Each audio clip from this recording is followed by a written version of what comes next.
Hi guys, welcome to tonight's Cassiopeia Schooner Project Report. Things are interesting, dynamic, all of that sort of thing, and it just enhances my entire concept that love between all of us is the most amazing thing.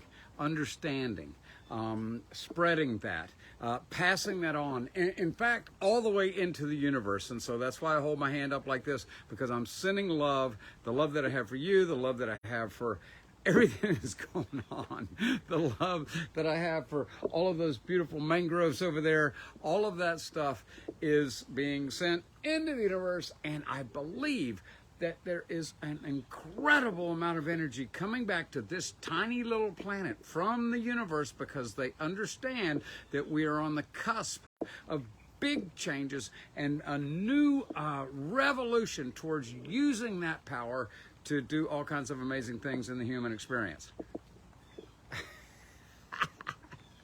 There you go. Meanwhile, Cassiopeia Schooner Project.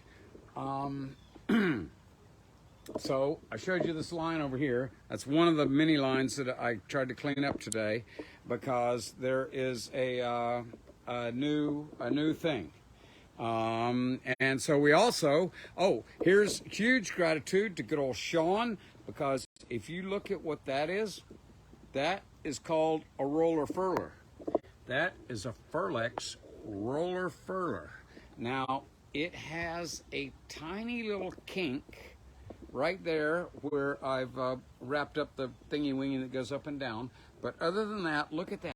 That goes all the way to here, all the way down the dock. And so, again, you guys get a beautiful view of mangroves and amazing stuff. But we are going to figure out how to change that thing, or maybe it's actually the right size. That would just be astonishing, to be able to have a roller furler on our jib. And now I spent lots of years out there on that bowsprit trying to pull that thing down and tie it up and all of that. And I came up with an amazing way of tying up a jib that is hanked on. However, that's another story, because right now what we're going to talk about is this particular story, because finally, after all of this time, okay, I'm going to walk back over here again. I'm going to turn you guys around and walk back this way again, okay? And then finally, all this time we've been in the water, a few days ago, we were able to actually move in to where we could get on the boat from the dock. For the first time since we've been back in the water, look at that. There you go. There's our ladder rigged up right next to a dock, so I can walk on and off of the dock. Woohoo! Yet, that is about to end, because the dynamic with what we've created here in this boatyard is that, the realities that most of the people who follow this group know, and most of the people who are my close friends know, is that we have a significant debt to the boatyard. Now, they managed to put us in the water. Like every boatyard on the planet is no cash, no splash. But this marina manager, this boatyard manager said, Harold, I'll put you in the water, and then maybe you can get some people on board, and then maybe some things can happen for you, you know? And, well, what happened was that he put me in the water, but nobody could ever get on board like we can now. However, we're going to take this just a little bit further, and I will show you one of the implications of what's happening is that I went and sorted out our whole anchor road for our main anchor, our beautiful donated Fortress anchor by Fortress Anchors. Again, I firmly believe, and I will just do a quick little plug for Fortress Anchors. Sorry, admins, this is not promotion, but these are all sailing groups and everything. And I tell you what, guys, I got donated the second biggest Fortress anchor for a 38-ton, 70-foot gaff rig schooner, right? And I had been dragging my 110-pound Bruce and my 78-pound or whatever, big Danforth. Look at all these anchors that we got over here, okay? I'd been dragging those things around for ages until I got that. And good old Fortress, yeah. That thing, it worked. It worked really well. So there's a plug for Fortress. They deserve it. And so today, not only did I clean up a bunch of our dock lines, which we're going to get to why all of that happened, but I also took this huge anchor road and there's our water collection just for fun, and got it all sorted. And the reason for that is that you remember when we were over there, and I mean, I don't know how many of you guys actually have followed the whole thing, but we used to be right over there, right up in that hole right there, kind of sticking in the middle. Well, they're about to rebuild that whole seawall, so that's always been a bit of a so they're moving all the boats around right now. And so one of the things that's happened is that, they need more room in the water and all of that. And so we are taking up space that they could use, being the biggest vessel in here. I think we're actually even bigger than that thing. Not that that thing is ever going to go anywhere ever again. I mean, this thing is in pretty serious trouble, eh? So anyway, what happened was that yesterday they started clearing out this whole area over here, and our washing machine was sitting right in between those two boats on the dock. And so the dock manager, hailed me over when I was going by, and said, "Hey, Harold, is that your washing machine? We got to clear up this whole area," and all of that sort of stuff. And we kind of got into a chat, and then he said something.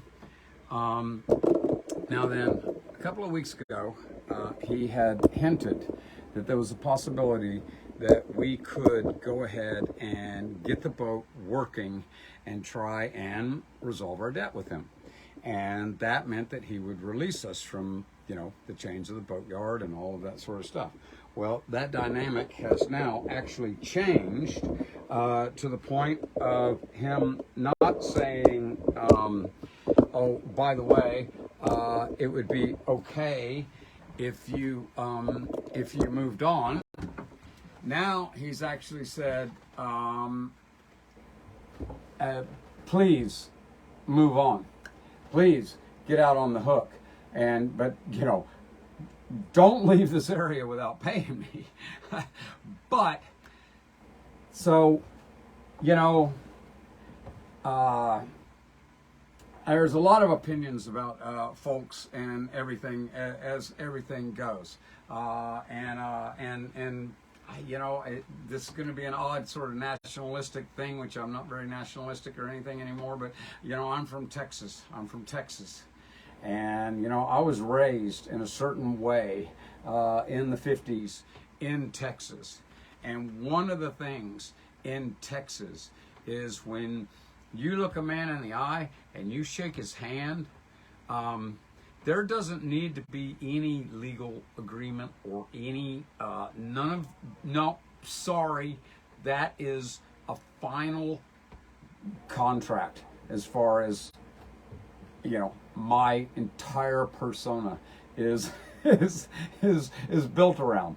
And so it's true. And so Tim was sitting there talking to me, and he's saying, "Man, dude, you know what? I think it'd be best all around for the whole situation if you could get out on the hook." And I said, "Well, I can get out on the hook, and so I will do my best to do that." And I reached out and I shook his hand, and he was like, "You're not leaving without fixing me up." And I said, "Dude, I'm not leaving without fixing you up." And so guess what? That is very exciting, because what that means is now we are on a timeline. We are actually forced. We have to get this boat out of the boatyard. And she still doesn't leak a drop. She doesn't leak one single drop. And rain again. But anyway, we're close to finishing up the bow. So I am shooting. I'm going to go ask him if it's okay do I have to rush? Because as I say, they're trying to do all of this stuff that's pretty dynamic and pretty, like, it's got, I mean, you can't even imagine all the politics involved in the two different boatyards involved in all of this sort of thing, and everything is like this disaster, and they're trying to get the construction underway, and the contractors are screaming, and the lawyers are screaming, and the, environmental guys are screaming, and blah, blah, blah, blah, blah. And anyway, so it's all just like huge dynamic for our buddy Tim. And then he looks at me and says, dude, yeah, just let's sort this out one way or another, and make it best for both of us. So what I'm hoping is that we can be here for another week, and I can finish off some of the things. So I'm looking at, I'm going to approach him, and if I have to, we can start our one motor. We can get out of here tomorrow. If that's what he wants or needs, I'm all over it. I'm all over it. I'm going to do it. However, I'm hoping that I'm going to be able to say, how about Sunday? And so this Sunday, at the latest, we are going to be out of the boatyard. Yay!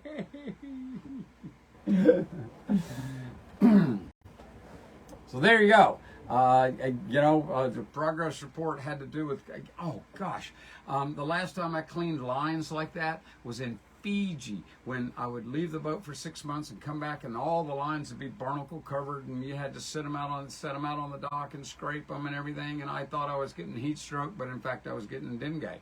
So I had a very interesting memory today while I was sitting there scrubbing this rope.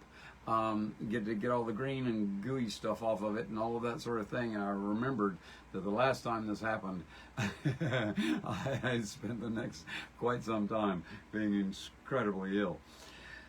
But the other thing that this handshake business makes me realize, because so here we go, guys. I hope you're going to enjoy this, because this is just that, we don't have much to show about progress other than, anchor line. I twisted it and twisted it and twisted it and got it all back in shape and cut it off, and we're going to have to do a new splice to go to the anchor.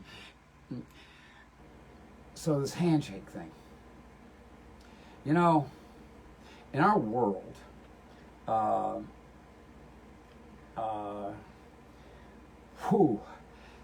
I got to get on another platform so I can really say some stuff. But in our world, men do things. Men create clubs. Men create the traditions, and men create stuff. And a handshake is one of those things. And all over the world, they're different, man. I can't wait to get down island where it's a hey man, that's. And then in Vanuatu, the way they shake hands is, man, it's really hard to show you because I don't have two right hands. But what you do is you put your hand out and you shake the guy's hand, but it's really soft. And then you take this finger, wait, only one, just that finger, and you kind of rub it on his palm as you're pulling your hand away. So that signals who is going to do which part of the end of this handshake. So if it's me who does my finger like that, then what I wind up doing is doing this and holding my finger like that. And as his hand pulls away from mine, then what he does is he takes his two knuckles off of that finger, and when you pull them apart,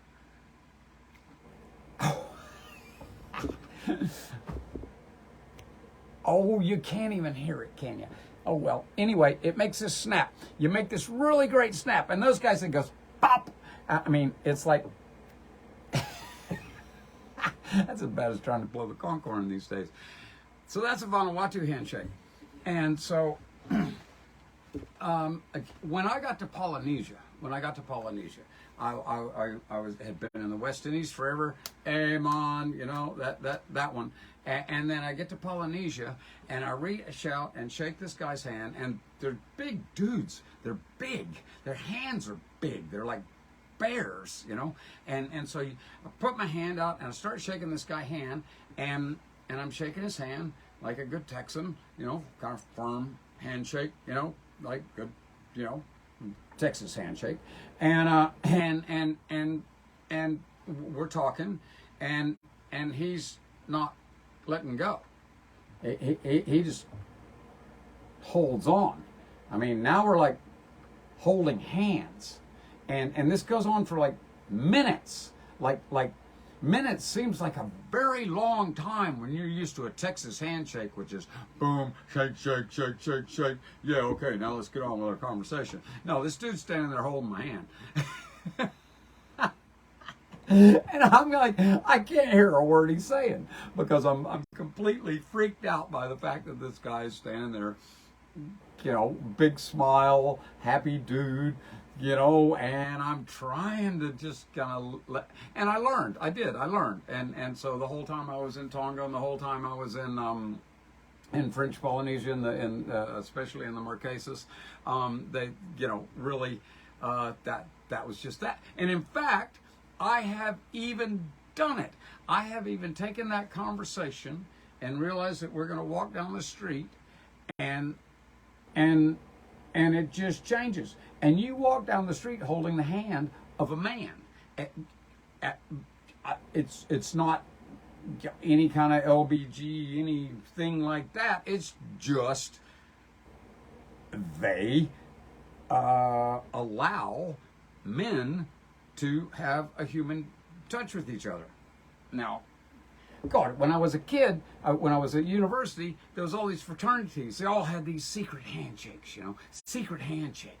I mean, the Masons have a secret handshake. All these boys' clubs have a secret handshake. So, in many, many ways, it's a very cool aspect of cultural understanding. Of, you know, to be quite honest, you know, in good old Texas, a handshake can mean I mean, you can be judged by your handshake, you know, and it will affect, you know, first impressions, like they say, you know, wear a decent shirt and have a good handshake. So anyway, there you go. Today, a handshake, which I consider something very, very personal and very, very powerful, has meant that our project is now in a position to get crew aboard and get underway in the local area in order to facilitate making everything happen that we want to have happen on the bigger picture and the whole business plan and all of that sort of thing. So there you go, guys. Cassiopeia Schooner Project Report is something that is not a diesel engine and not a thing. It is about how all of this stuff is falling together. We just posted our 2-year ago video of when this boat was hauled out by Tim's travel lift and taken around and set down on its sandy spot where we shoveled silica sand for 2 days, which was aggravating. So, wow. Sorry. There you go. There's the Cassiopeia Schooner Project Report, and I've done it again, team. I've done it again, but I know right where one is. I know right where a bubble is. Okay, here we go. We just got some water for Neptune, but that's all right. And so this is it, guys. Anybody in the local area who can come by and help over the next few days. I mean, it is a push. We got to get the real rigging up. We've got to get the bow, at least, you know, the bow deck finished. It would be nice to go ahead and put the bowsprit on, absolutely. and then we've got to put the main jaws on, and literally. And we need to come up with a raw water pump for our 4108 Perkins. Anybody out there with a 4108 Perkins raw water pump that wants to, to throw it this way, then that would be wonderful, because then we'd have both engines running. We don't need both engines because we've got a big main engine running. However, it would be really nice. And so this is it. This is our big week, our big push. These shows are going to be dynamic. I'm going to definitely come on every night, and we're definitely going to talk about things. And so, here's to the good ship Cassiopeia, hip hip hooray, and to her incredible stalwart crew who have been sticking through all of this with me, all of the dynamics, all of the amazing stuff, listening to my crazy rants and my crazy stories about handshakes and all of that sort of thing. Team, I thank you so much. We got one big push to do. We still need to sell our insurance. We still need to settle all this up. I still need to figure out how to make the whole, business plan come together for all of this. But we are now poised to be in a different environment to pull all that off. So thank you guys for sticking with me. Like I say, anybody who can come up with any ideas about any way of, doing any of the other parts of this stuff, including physically coming over and just jumping on board and spending a couple of days here having some fun, that would be very cool. Here's to the stalwart crew. Hip hip hooray! And to the great King Neptune. Here you go, brother. Right out the pilot house window, because it's all wet and rainy out there anyway. There you go, my friend. Army hearty. Hip hip hooray! Whew. Okay, so a week from now, everything's going to be really different. We're going to be, dinghying back and forth. We're going to be using our generator for power. We're going to be possibly poised to go sailing. I'm not making any predictions on that because we still have some work to do. However, we will be out there, and so the view will be very different. Yay for us! I'll talk to you again tomorrow. I'm going to try and make these more consistent all week this week. We're going to really try and push. I might be posting a little bit more during the day, all of that sort of thing. Everybody who's in all of the other groups, please come and check my page and the Cassiopeia Schooner group page in order to do things. And if any of you guys wind up seeing these on YouTube, please subscribe. And so there you go. There you have it. La-di-da. That's enough. I can't promote on these groups, so I will see you tomorrow. Yay for us.